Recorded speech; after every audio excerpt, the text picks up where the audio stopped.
বাংলাদেশের মুসলিম লীগ বিলীন হয়ে গেছে তার কর্মকাণ্ডের মধ্য দিয়ে, কিংবা অন্যরা তার থেকে বেশি যোগ্যতর হিসেবে প্রমাণিত হয়েছে। অনেক বড় প্রাণী ডাইনোসর বিলুপ্ত হয়ে গেছে, কিন্তু তেলাপোকা এখনও রয়ে গেছে।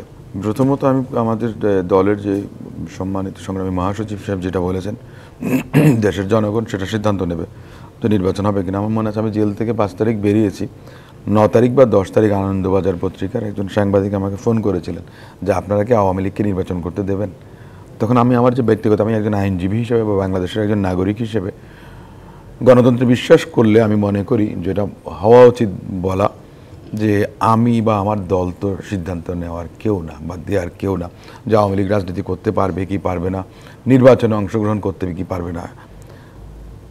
এটা সম্পূর্ণভাবে আপনি দেখুন যে রতন ভাই যে কথাগুলো বলেছে যথার্থ, যে মুসলিম লীগের কথা বলেছেন, বাংলাদেশের মুসলিম লীগ বিলীন হয়ে গেছে তার কর্মকাণ্ডের মধ্য দিয়ে, কিংবা অন্যরা তার থেকে বেশি যোগ্যতর হিসেবে প্রমাণিত হয়েছে। অনেক বড় প্রাণী ডাইনোসর বিলুপ্ত হয়ে গেছে, কিন্তু তেলাপোকা এখনও রয়ে গেছে। ঠিক সেম জিনিস আপনি যেটা বলেন জামাত ইসলাম এবং এনসিপি, তাদের বক্তব্যের মধ্যে এক ধরনের একটা মিল আছে, সুর আছে। দেখেন জামাত ইসলামকে কিন্তু আওয়ামী লীগ ফাঁসিতে ঝুলিয়েছে, কোণঠাসা করেছে। আপনার ধান খেতে গ্রামে প্রান্তরে জামাত ইসলাম পালিয়েছিল, সেই জামাত ইসলামকে কিন্তু আওয়ামী লীগ নিষিদ্ধ করেনি। তার মানেটা কি? নিবন্ধন বাতিল করেছেন কিন্তু রাজনীতিটা নিষিদ্ধ করেননি। তাহলে কি, যে একটা রাজনৈতিক উদ্দেশ্য ছিল আওয়ামী লীগের। ঠিক তেমনভাবে যে এখন জামাত যে কথাটা বলছেন, কিংবা এনসিপির পক্ষ থেকে যে কথাটা বলেছেন জনাব নাহিদ ইসলাম, উনি ডিপ্লোমেটকে যে সাক্ষাৎকারে বলেছেন যে আওয়ামী লীগকে নির্বাচন করতে দেয়া হবে না বিচার যদি না হয়।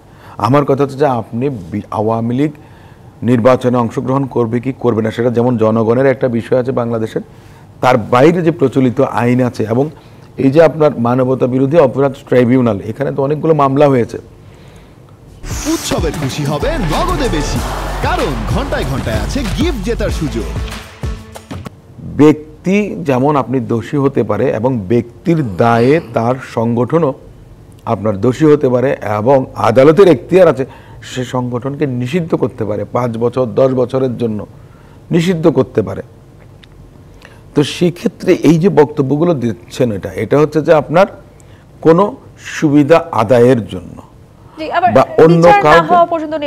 আমি একটা কথা বলি, আমি যদি একটা কথা বলি, আমার বিরুদ্ধে 2009 সালে আওয়ামী লীগ আমলে প্রথম মামলা হয়েছিল, কিন্তু এইটার বিচার তো আপনার মনে করেন যে চলছে, এখনো পর্যন্ত হয়নি।